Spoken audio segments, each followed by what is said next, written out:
Good morning students, मैं Guddu sir आप सभी का इस वीडियो में स्वागत करता हूं। स्टूडेंट्स, आज मैं आपके सामने चैप्टर लाया हूं, कौन सा? प्रोबेबिलिटी। ठीक है, प्रायिकता जिसे बोलते हैं। ये चैप्टर बहुत ही इंपॉर्टेंट है परीक्षा की दृष्टि में देखा जाए तो। और ये जो है हर साल, ठीक है, कभी भी जब भी आपका पेपर होता है एक सवाल इस लेसन से दे दिया जाता है। और इस वर्ष भी जो है आपका जो पेपर होगा उसमें एक प्रश्न जो है प्रोबेबिलिटी का होगा, वो भी 8 नंबर का होगा, 8 मार्क्स का होगा। तो इसको खूब अच्छे से आप समझ लीजिए। ठीक है, तो चलिए प्रोबेबिलिटी जो है स्टार्ट करते हैं। ठीक है, और देखते हैं कि किस प्रकार से प्रोबेबिलिटी को जो है सॉल्व करना है। ठीक है, किस प्रकार से लगाना है। और ये आपको, अगर आप हमारे वीडियो पे नए हैं, ठीक है, तो क्या होता है प्रोबेबिलिटी, इसके जो है बेसिक चीज़ें मैंने जो है अपने प्रीवियस वीडियो में बना के डाल दिया हूँ। वहाँ पर जो है प्रोबेबिलिटी की डेफिनेशन वगैरह और भी बहुत चीज़ें वहाँ पर दिया। तो प्लीज़ अगर आप उसे न देखें तो अभी उसको जा करके देख लें, ताकि ये वीडियो और अच्छे से आपको समझ में आ जाए। ठीक है, आज जो है हम डिस्कस किस पे करने वाले हैं? आज हम कंडीशनल प्रोबेबिलिटी पे डिस्कस करेंगे। ठीक है, आज जो हम लोग जिस टॉपिक पे चर्चा करने जा रहे हैं वो टॉपिक कौन सा है? कंडीशनल प्रोबेबिलिटी है। ठीक है, कंडीशनल प्रोबेबिलिटी में क्या होता है कि इसमें किसी भी चीज़ का प्रोबेबिलिटी अगर हमको निकालना होता है, ठीक है, तो वो किसी के ऊपर अगर निर्भर हो, ठीक है, तो वो कंडीशनल प्रोबेबिलिटी में उसकी गिनती हम लोग करते हैं। बात समझ में आ रहा है नहीं आ रहा है? चलिए ठीक है, यहाँ पर इसकी डिफिनीशन भी है, आप लिख लीजिए, देख लीजिए इसको। क्या लिखा है? If the occurrence of an event depend on the occurrence of the second event, then probability of the first is called conditional probability. ठीक है, दूसरी चीज यहां पर आप समझिएगा, the probability of A when event B already happened is called the conditional probability and represented by P A upon B. Clear? चलिए यहां पर अगले क्रम में आप पहुंचते हुए देखते हैं, क्या देखते हैं? Multiplication theorem. ये क्या है? तो यहां पर देखिए दो चीज आपको ध्यान रखना है। एक तो आपको ध्यान, एक आपका क्या होगा? डिपेंडेंट थ्योरम, डिपेंडेंट, और एक होता है इंडिपेंडेंट, इंडिपेंडेंट। ठीक है, ठीक। आप देखिए डिपेंडेंट और इंडिपेंडेंट, ठीक है, इन दोनों में अंतर क्या है? सपोज दैट आपके पास में ताश की गड्डी है और उसमें 52 पत्ते हैं। कितने पत्ते हैं? 52 पत्ते हैं। अब उसमें से कहा जाए कि भाई एक पत्ता उसमें से ले लिया गया है, काहे का? अगर कोई पूछे तो बताओ। जैसे मान लीजिए कि एक का लिया गया है, ऐसे लिया गया है, ठीक है, तो आपको पता है कि इक्का जो होता है इसमें 4 होते हैं, होते ही नहीं होते हैं। तो अगर कोई पूछे कि 52 पत्तों में से एक इक्का निकालने की प्रोबेबिलिटी क्या होगी, तो आप बोलोगे 4/52 आप बोलोगे कि नहीं बोलोगे? लेकिन यहां पर देखिए, इसी बात को हम यहां पर आपको इस मल्टीप्लिकेशन थ्योरम से आपको समझाना चाहते हैं। अब यहां पर 2 इक्के निकाले जा रहे हैं। कितने इक्के निकाले जा रहे हैं? 2 इक्के निकाले जा रहे हैं। इसका मतलब क्या? डिपेंडेंट में क्या होता है? Without replacement, replacement. ठीक है, और ये क्या होता है? With replacement, with replacement. ठीक है, तो अब यहां पर ध्यान दीजिएगा भाई। देखिए जो मल्टीप्लिकेशन थ्योरम होता है इसमें 2 चीज याद रखना होता है, डिपेंडेंट और इंडिपेंडेंट। अब डिपेंडेंट में क्या होता है? विदाउट रिप्लेसमेंट होता है, और इसमें क्या होता है? इंडिपेंडेंट में विद रिप्लेसमेंट होता है। जैसे आपने क्या कहा कि 2 पत्ते निकाले गए। अब पहला पत्ता देखिए, 2 पत्ते निकाले गए तो दोनों एक साथ तो निकालोगे नहीं, एक एक करके निकालोगे ना। तो जैसे मान लीजिए पहला पत्ता आपने निकाला, ठीक है, तो पहला पत्ता क्या होगा? 4, भाई इक्का निकाल रहे हो, ठीक है, तो 4/52 हो जाएगा। हो गया नहीं हो गया? और दूसरा पत्ता, फिर जो पत्ता निकाला गया वो फिर जाकर इसी में रख उठा, और फिर 52 पत्ते हो गए, और आपका जो इक्का 4 रह गया। तो दूसरा पत्ता अगर निकालोगे तो वो भी 4/52 ही हो जाएगा। तो ये क्या है? इंडिपेंडेंट है। ठीक है, आप कहोगे सर जी यहाँ पर प्लस क्यों नहीं लगा? ठीक है, यहाँ पर 2 पत्ते निकाले हैं, पहला और दूसरा, तो और कहीं लगा आपको मिल जाए, समझ जाना कि वहाँ पर आपको इंटू लगाना है, वो आपका इंडिपेंडेंट है। यहाँ पर देखिए क्या है, यहाँ पर ध्यान दीजिएगा, ध्यान दीजिएगा, बहुत इंपॉर्टेंट बातें बता रहा हूं। ठीक है, डिपेंडेंट में क्या होता है, जैसे पहला पत्ता निकाला गया तो भाई 4 पत्ते इक्के थे, तो पहला पत्ता निकालने क्या हो सकता है, पहला पत्ता निकालने हो सकता है, दूसरा हो सकता है, तीसरा हो सकता है, चौथा, तो 4 में से किसी एक पत्ते को निकाल सकते हैं ना इसमें, तो इसीलिए ऊपर लिखा गया 4 और बटे कितना है 52 है। तो 52 ताश की मतलब ताश की गड्डी में से एक जो है किसका पत्ता, इक्का का पत्ता निकालने की अगर प्रायिकता पूछेगा तो 4/52 बोलोगे। अब एक पत्ता निकल गया, जब एक पत्ता निकल गया तो यहाँ इक्का कितना बचा 3, और यहाँ टोटल पत्ता कितना हो गया, अब 51 हो गया। तो जो दूसरा पत्ता निकला वो हो गया 3/51। तो ये आपका डिपेंडेंट है, ये इंडिपेंडेंट है। अच्छा, इसी को चलो हम इसी को चलो फार्मूले की तरह के देखें तो देखते हैं किस प्रकार से क्या होता है। फार्मूले में देखोगे तो यही चीज़ आपको बहुत ही लेंदी आपको दिखाई देगा, लगेगा कि बहुत भारी चीज़ हम पढ़ा रहे हैं आपको। आप यहाँ पर देखिए, ये आपका कंडीशनल है और ये आपका कंडीशनल नहीं है, इसमें कंडीशन नहीं लगा कहीं से। कैसे कंडीशन है आप समझो कि आप जैसे एक पत्ता यहाँ निकल गया, तभी तो आप तब दूसरा पत्ता जब निकला तो देखिए एक कम होकर के निकला, कंडीशन हो गया। इसमें कोई कंडीशन नहीं, जितना पहले था उतने बाद में फिर हुआ कि नहीं। दूसरी चीज यहां पर देखिए, इसको लिखने का तरीका देखिए, पहला पत्ता ए मान लेता हूं और दूसरा पत्ता बी है मान लेता हूं। ठीक है, तो पहला पत्ता और दूसरा पत्ता निकाला गया, पहला पत्ता निकाला गया तो क्या हो गया पी ए, और दूसरा जो पत्ता निकाला गया, ध्यान दीजिएगा, तो पी कौन है, ये बी है। लेकिन कब निकाला गया, जब एक का प्रोबेबिलिटी यहां पर हो चुका है तब ये जो है बी निकाला गया। तो ये चीज आपका कंडीशनल हो गया। बात समझ में आ रहा है कि नहीं, ये देखिए कंडीशनल यहां पर आ गया। लेकिन इसमें क्या है, जैसे पहला ए है, दूसरा आपका बी है। ठीक है, तो ए की भी प्रोबेबिलिटी क्या है 4/52 और बी की भी क्या है, वो भी 4/52। तो यहां बी किसी के ऊपर डिपेंड नहीं है, बी किसी के ऊपर, ठीक है, आश्रित नहीं है। तो देखिए दोनों को लिखने का अलग स्टाइल हो गया। अगर इसी में अगर एक और हो जाए, जैसे यहां पर P A B intersection C है, ठीक है, अब इसको कैसे लिखोगे, इक्वल टू, पहला पत्ता निकल गया, ठीक है, अब दूसरा पत्ता जब निकालेंगे बी, तो क्योंकि ए यहां पर हैपन हो चुका है, ये घटित हो चुका है, तो क्या लिखेंगे B/A लिख देंगे कि नहीं। अब जब तीसरा पत्ता निकालेंगे PC, ठीक है, माने ये निकालेंगे तो यहां 2 हैपन हो चुके हैं, कौन कौन, A और B, तो इसीलिए इसके नीचे क्या लिखा जाएगा, A इंटरसेक्शन B लिखा जाएगा। तो ये फार्मूले के तरीके से हो गया। लेकिन इसमें की अगर बात करूं, जैसे इसमें 3 हो जाए, A intersection B intersection C, तो इसमें सीधा आपका आएगा PA into PB into PC, ये आपका चला जाएगा। ठीक है, तो इस प्रकार से जो है आप जो है क्वेश्चन को आप लगा सकते हो इनका यूज करके। ठीक है, फिर से आप समझ लीजिए कंडीशनल में क्या होता है, जैसे यहां पर देखिए ए निकाला, देखिए बी की प्रोबेबिलिटी यहां निकाली गई, लेकिन इससे पहले कौन हो चुका है, किसकी प्रोबेबिलिटी निकल चुकी है, ए की निकल चुकी है ना यहां पर पहले, तो इसलिए ये कंडीशनल में चला जाएगा। अब इसी चीज से देखिए आप फार्मूला भी बना सकते हो, ध्यान दीजिएगा कैसे बनाओगे, ध्यान दीजिएगा, जैसे इसी जगह से आप फार्मूला यहां पर बनाइए। जैसे आपके पास में है, आपको वैल्यू निकालना है P B/A, इसकी वैल्यू निकालना है, तो आप क्या करोगे, आपके इधर में तो P A इंटरसेक्शन B तो है ही है, और ये अपान में क्या हो जाएगा PA हो जाएगा। तो ये देखिए कंडीशनल प्रोबेबिलिटी का जो है फार्मूला भी बन गया आपको। ठीक है, तो इस प्रकार से क्वेश्चन को सॉल्व करोगे, तो आप इसको कॉपी में लिख लीजिए।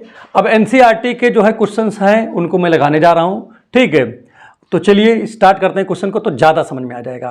और कंडीशनल क्या होता है आपको अच्छे समझ चुका है, आप समझ चुके हो कि जैसे कोई जो है अगर किसी की प्रोबेबिलिटी निकाल रहे हो और वो किसी दूसरे की प्रोबेबिलिटी पर निर्भर होकर के निकल रही है, तो कंडीशनल प्रोबेबिलिटी आपकी होगी वो। ठीक है, तो चलिए क्वेश्चन को लगाते हैं, देखते हैं किस प्रकार से सॉल्व होगा। अब आइए इसी क्रम को आगे बढ़ाते हुए यहाँ पर क्वेश्चन नंबर जो है ये फर्स्ट लेता हूँ, ये आपका जो है NCERT का फर्स्ट क्वेश्चन है। ठीक है, और यहाँ पर देखिए क्या लिखा है, given that E and F are events such that PE equal to 0.6, PF is equal to 0.3 and PE intersection F is equal to 0.2. Find the E upon F and PE F upon E. ठीक है, इसकी value आपको बताना है। Clear है, यहाँ पर ध्यान आपको पहले भी होगा कि मैंने आपको ये यहाँ पर देखिए इसकी वैल्यू बताना है, ये कंडीशनल प्रोबेबिलिटी होती है। कंडीशनल का मतलब यहाँ पर ध्यान दीजिएगा, जैसे यहाँ पर आपको बताना है P यहाँ पर E/F, इसका मतलब क्या है कि E की प्रोबेबिलिटी आपको बताना है जब F की प्रोबेबिलिटी आपको ज्ञात है। ठीक है, कहने का मतलब ई की जो प्रोबेबिलिटी है वो एफ की प्रोबेबिलिटी पे डिपेंड करता है, क्योंकि यहां पर एफ की प्रोबेबिलिटी हो चुकी है, तो इसी के अकॉर्डिंग आप इसी के उस पर आपको ई की प्रोबेबिलिटी निकालना है। तो कहने का मतलब ई की जो प्रोबेबिलिटी है वो डिपेंड करता है किसके, प्रोबेबिलिटी ऑफ एफ, एफ की प्रोबेबिलिटी पर। तो ऐसा कहीं आपको मिल जाए तो तुरंत समझ जाओ कि कंडीशनल प्रोबेबिलिटी होती है, ठीक है। अब ऐसा मिलता है तो आपको सीधा सीधा है, आपको मैं पिछली वीडियो में बता चुका हूं कि ये दोनों देखिए ई अपान एफ है, तो तुरंत इसको पहले इंटरसेक्शन कर दो, ठीक है, और फिर जो बटे में लिखा हो इसको लिख दीजिए, तो पी एफ हो गया। अब यहां पर देखिए इसकी वैल्यू तो यहां पर लिखा हुआ है, कितना लिखा है, 0.2 लिखा हुआ है, और पी एफ की जो वैल्यू लिखा हुआ है वो 0 पॉइंट क्या लिखा है, 3 लिखा है। अब पॉइंट एक नंबर के बाद दोनों में है तो आप पॉइंट से पॉइंट कट जाएगा, तो आपका 2/3 आंसर हो गया। कितना आसान था। सेकेंड नंबर पे देखिए इसमें क्या लिखा हुआ है, सेकेंड नंबर में लिखा हुआ है पी और यहाँ एफ ऊपर है और ई नीचे है, ये भी कंडीशनल है। अब आप क्या करोगे, पी लिखोगे और इन दोनों को इंटरसेक्शन में करा दोगे, तो एफ इंटरसेक्शन ई लिख दिया आपने कि नहीं लिख दिया, और जो नीचे लिखा हो उसको नीचे ही आप लिख दीजिए, ठीक। आप देखिए चाहे ई इंटरसेक्शन एफ हो और चाहे एफ इंटरसेक्शन ई हो, दोनों का मतलब सेम होता है। जैसे चाहे 2 गुणे 3 लिखो और चाहे 3 गुणे 2 लिखोगे, आएगा कुल मिला के 6 ही। बात समझ में आ रहा है कि नहीं रहा है। तो इंटरसेक्शन और यूनियन में इसको आगे पीछे किया जा सकता है, कोई दिक्कत की बात नहीं है, वैल्यू वही रहती है। तो यहां पर देखिए इसकी जो वैल्यू है वो क्या लिखा है, 0.2 लिखा है, तो आपने यहां पर लिख दिया 0.2, और यहां पर देखिए फिर लिखा है पीई, इसकी वैल्यू है 0.6, तो आपने लिख दिया 0.6। तो इसको जब काटा तो आपका आ गया 2/6, ठीक है, और कर दीजिए तो 1/3 आएगा, 2 1 जा 2, 2 3 जा 6, तो 1/6 आ जाएगा, ठीक है। अब ये क्वेश्चन देखिए, चाहे आप हिंदी मीडियम के स्टूडेंट हो चाहे अंग्रेजी मीडियम के स्टूडेंट, हमको लगता है कि इसमें कुछ करने नहीं है। कंडीशनल प्रोबेबिलिटी जो है, देखिए ये प्रोबेबिलिटी जो है मैंने नगीन प्रकाशन की प्रोबेबिलिटी हमारे जो है प्लेलिस्ट में पड़ा हुआ है, उसमें जो है ABC तीनों एक्सरसाइज मैंने लगा करके वहाँ पर रख दिया है। ये मैं NCERT से अब लगा रहा हूँ, और NCERT लगाने के बाद RD शर्मा से भी लगा दूंगा। तो जितने भी प्रोबेबिलिटी हैं वो सभी को जो है यहाँ पर मैं मैनेज करने की कोशिश करूँगा, ये सारे क्वेश्चन लग जाए अच्छे से, ठीक है। तो देखिए ये क्वेश्चन आपका कंप्लीट हो गया। तो चलिए आपको जो है नेक्स्ट क्वेश्चन बताते हैं कि नेक्स्ट क्वेश्चन आप कैसे लगाओगे। अब आइए NCERT का जो है पैटर्न फॉलो करते हुए नेक्स्ट क्वेश्चन लेते हैं। ये क्वेश्चन नंबर 2 है, क्वेश्चन नंबर 3 है। मैं इसमें कोई भी क्वेश्चन नहीं छोड़ूंगा, जितने भी क्वेश्चन हैं चाहे वो आसान हो चाहे कठिन हो, सारे कठिन तो इसमें है ही नहीं है पहली बात तो, ठीक है, सारे क्वेश्चन आसान ही हैं, ठीक है। और यहाँ पर कोशिश करेंगे कि सभी क्वेश्चन को यहाँ पर बताएं, कोई क्वेश्चन यहाँ पर छोड़ेंगे नहीं, ठीक है। तो अब यहाँ पर देखिए हमारे पास जो क्वेश्चन नंबर 2 है, इसमें देखिए लिखा क्या है कि देखिए गिवन में क्या दिया है। क्वेश्चन नंबर जो 2 है इसके गिवन में देखिए, ध्यान दीजिएगा कि गिवन में क्या है इसमें, ठीक।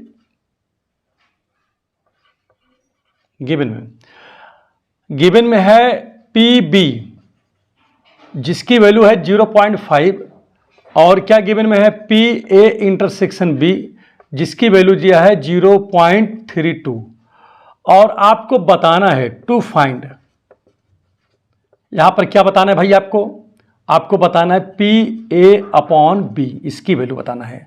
ये कंडीशनल प्रोबेबिलिटी है जिसको मैं बार बार आपको बता रहा हूं। जब B की प्रोबेबिलिटी निकाली जा चुकी है तो इसी के बेस पर आपको A की प्रोबेबिलिटी बतानी है, ठीक है। ऐसा प्रोबेबिलिटी जो होती है जो किसी दूसरे पर निर्भर होता है, जैसे कोई आपको खाने के लिए देगा तभी तो आप खाना खाओगे, ठीक है। तो ये समझिए कि आपको जो आप किसी दूसरे के ऊपर निर्भर अगर हो कि वो देगा तभी आप खाओगे, तो आप समझ लीजिए कि आप जो है कंडीशनल में हो। और अगर आप खुद सक्षम हो, किसी से आपको ज़रूरत नहीं है, बिना किसी की मदद के भी आप खुद अपने हाथ से सारा काम कर लोगे, तो वो आपका कंडीशनल नहीं होगा। बात समझ में आ रहा है कि नहीं आ रहा है। तो यहाँ पर वही सिस्टम है। अब यहाँ पर देखिए क्वेश्चन में करना क्या है, ध्यान दीजिएगा। जैसे यहाँ पर सोल्यूशन में करता हूँ, सोल्यूशन में ध्यान दीजिएगा, आपको बताना है, तो यहाँ पहले लिख दो वी नो दैट। आपको क्या पता है, वी नो दैट, हमको पता है कि PA/B ये लिखा हुआ है, इसकी वैल्यू मेरे को निकालना है। तो मैं क्या करता हूँ, P लिखता ही हूँ, और ये दोनों आप देखिए उसमें है कंडीशनल में, तो ये हो जाता है किसमें, इंटरसेक्शन में हो जाता है, और नीचे जो लिखा रहता है उसी को आप यहाँ पर लिख देते हो कि नहीं। अब इसकी वैल्यू जो है यहाँ पर देखिए लिखा हुआ है कि नहीं लिखा है, क्या लिखा है भाई, 0.32 लिखा है, और PB की जो वैल्यू है वो 0.2 लिखा हुआ है। तो यहाँ पर आप लिखोगे 0.2 नहीं है 5 है, ठीक है। तो अब यहाँ पर ध्यान दीजिएगा, यहाँ पर 2 नंबर के बाद है, यहाँ 1 नंबर के बाद है 1 नंबर है। तो आप ऐसा करो कि इसमें जो है आप एक काम करो 100 से मल्टीप्लाई कर दो ऊपर नीचे, तो आपका पॉइंट हट जाएगा। तो यहाँ पर देखिए क्या हो जाएगा 3200, यहाँ पर 500 500, 2 नंबर के बाद यहाँ लगा, 1 नंबर के बाद यहाँ लगा, ऊपर हो गया 32, नीचे हो गया 50। और इसको अगर काटना चाहो, ठीक है, तो काट लीजिए, 16 से काटो, वो से 2 से काटो, 2 1 जा 2, 2 6 जा 12, 2 2 जा 4, 2 5 जा 10, तो 16/25 ये आ गया। तो आपका ये आंसर हो गया। तो उम्मीद कर रहा हूँ ये क्वेश्चन आपके समझ में आ गया होगा, ठीक है। बड़ा आसान था, इसको उतार लीजिए फटाफट जल्दी से। और इसी पर अगर ये आ गया है तो चलिए क्वेश्चन नंबर आपको 3 भी बता देते हैं इसी पर, ठीक है। और देखते हैं कि क्वेश्चन नंबर 3 आपका किस प्रकार से सॉल्व होगा। देखिए क्वेश्चन नंबर 3 में पहले गिवन लिख लीजिए आप जरा, ठीक है, गिवन। तो देखिए गिवन में लिखा क्या है, PA = 0.8 लिखा हुआ है, PB जो लिखा हुआ है वो 0.5 लिखा है, और यहाँ पर PB इंटरसेक्शन A जो लिखा हुआ है वो लिखा है 0.4 लिखा हुआ है, ठीक है। आपको बताना किसकी है, टू फाइंड, ठीक है। आपको टू फाइंड में क्या है, फर्स्ट वाला जो लिखा है PA इंटरसेक्शन B है, सेकेंड वाले में आपको बताने का है इसमें PA/B बताना है, और जो थर्ड वाला है उसमें आपको बताना है PA यूनियन B निकालना है। तो सबसे पहले चलो शुरुआत करते हैं, इंटरसेक्शन निकाल के देखते हैं कि इंटरसेक्शन की वैल्यू क्या होगी, ठीक है। तो इंटरसेक्शन कैसे निकालेंगे, सोल्यूशन हमारे पास है। देखिए हमारे पास इसकी वैल्यू दिया हुआ है, तो हमको तो पता है भाई, क्या पता है, वी नो दैट, हम क्या चीज़ जानते हैं। जैसे यहाँ पर हमारे में गिवन में क्या है, देखिए है PB/A, इसकी जो वैल्यू है 0.4, यहाँ पर बुक में लिखा हुआ है ऑलरेडी, और मेरे को ये पता है कि कहीं अगर लिखा हो PB/A तो हम चाहें तो इसको लिखे B इंटरसेक्शन A लिखें, और चाहे तो A इंटरसेक्शन B लिखे, दोनों का मतलब सेम होता है। और नीचे वाला जो लिखा है यहाँ पर A लिखा है ना अपॉन में, तो इसको नीचे ही डिनोमिनेटर में लिख देंगे, = 0.4 है। अब देखिए ये PA हो गया, और PA की वैल्यू यहाँ पर लिखा हुआ है, क्या लिखा है ध्यान दीजिएगा। तो यहाँ B इंटरसेक्शन A है, तो इसको चाहे तो हम A इंटरसेक्शन B भी लिख सकते हैं, नहीं लिख सकते हैं, ठीक है। अब ये जब उधर जाएगा तो 0.4 और इंटू PA हो जाएगा कि नहीं। अब यहाँ पर ध्यान दीजिएगा, PA की देखिए 0.4 तो ही है, PA की वैल्यू यहाँ पर ऑलरेडी लिखा हुआ है, देखिए क्या लिखा है PA की, 8 लिखा है, ठीक है, 0.8 लिखा है। तो 8 4 जा 32 आ जाएगा, और देखिए कितने नंबर बाद पॉइंट लगेगा, 2, 1 नंबर यहाँ पर 1 नंबर यहाँ पर, तो 2 नंबर के बाद पॉइंट लग गया, तो ये आपका आंसर हो गया। तो देखिए PA इंटरसेक्शन B की वैल्यू हो गया आपको, ठीक है। अब ये तो फर्स्ट हो गया। अब सेकेंड इसी में आपको लगाना हो जैसे, तो सेकेंड इसी में मैं आपको लगा के दिखा देता हूँ। सेकेंड नंबर आपको बताना है A/B, तो यहाँ पर आप क्या लिखोगे, PA/B, इसकी वैल्यू बताना है। तो आपको तो सीधा पता है कि आप क्या करोगे भाई, आप इसको इंटरसेक्शन पहले निकालते हो, ये तो करते हो, और अपान में जो ये रहता है अपान में बटे में, जैसे B है तो B को अपान में लिख देते हो, और इसकी वैल्यू आपके पास है पॉइंट, देखिए 0.32 हो गया। और PB की वैल्यू देखिए क्या लिखा हुआ है, PB की वैल्यू है 0.5 है, 0.5। अब यहाँ पर क्या करेंगे हम, यहाँ पर देखिए 1 0 तो यहाँ बढ़ा ही सकते हैं। अब देखिए पॉइंट से पॉइंट कैंसिल हो गया, 32/50 हो गया, काटा, ठीक है, 2 1 जा 2, 2 6 जा 12, और 2 से इसको किया तो 16/25। तो ये क्वेश्चन आपका कंप्लीट हो गया, ठीक है। ये कौन सा क्वेश्चन था, क्वेश्चन नंबर आपका इसका 2 था। मैं इसको मिटा देता हूँ क्योंकि इसकी यहाँ पर कोई ज़रूरत तो है नहीं, ठीक है। अब इसका जो थर्ड वाला क्वेश्चन है वो उसको देखते हैं, थर्ड नंबर का क्वेश्चन कैसे लगेगा। तो थर्ड वाले क्वेश्चन में देखिए क्या निकालना है आपको, थर्ड वाला, इसी का थर्ड ऑप्शन मतलब, तो आपको निकालना है PA यूनियन B। तो आपने क्लास 11th में इसको आपने पढ़ा होगा, ठीक है, क्या पढ़ा है, PA + PB और -PA इंटरसेक्शन B, ये होता है नहीं होता है। अब PA की वैल्यू आपके पास क्या है, 0.8 है, PB की वैल्यू 0.5 है, और माइनस इसकी वैल्यू क्या लिखा है, देखिए इंटरसेक्शन की, तो ये देखिए 0.32 लिखा हुआ है। तो इन दोनों को ऐड करो तो 8 और 5, देखिए 8 और 5 13, 1.3 आ गया कि नहीं, ठीक। इधर तो चाहो जितना 0 बढ़ा लो, और -0.32 है, तो चलिए सब्ट्रैक्ट करते हैं। तो यहाँ कर देता हूँ, तो 1.30 और 0.32 सब्ट्रैक्ट करो, 10 से 2 जाएगा 8 बचेगा, यहाँ पर कितना आ गया 2 हो गया। अब 2 से 3 तो जाएगा नहीं, तो एक कैरी यहाँ से ले लेंगे, ठीक है। तो जाएगा 12 से अगर मान लीजिए कि 3 जाता है तो यह जाएगा कितना 9 आ जाएगा। तो देखिए कितना आ गया आपका, ये आ गया आपका 0.98 आ गया। तो इस प्रकार से ये थर्ड ऑप्शन भी आपका कंप्लीट हो गया। तो उम्मीद कर रहा हूं कि ये सारे क्वेश्चन आपको आ रहे होंगे, इसमें कोई दिक्कत नहीं हो रहा होगा, ठीक है। तो अगर ये समझ में आ गया है तो प्लीज़ चैनल को सब्सक्राइब कर दें, लाइक कर दें और बेल आइकन की बटन को अवश्य दबाएं ताकि इस तरह के वीडियो हम लगातार बनाते रहें।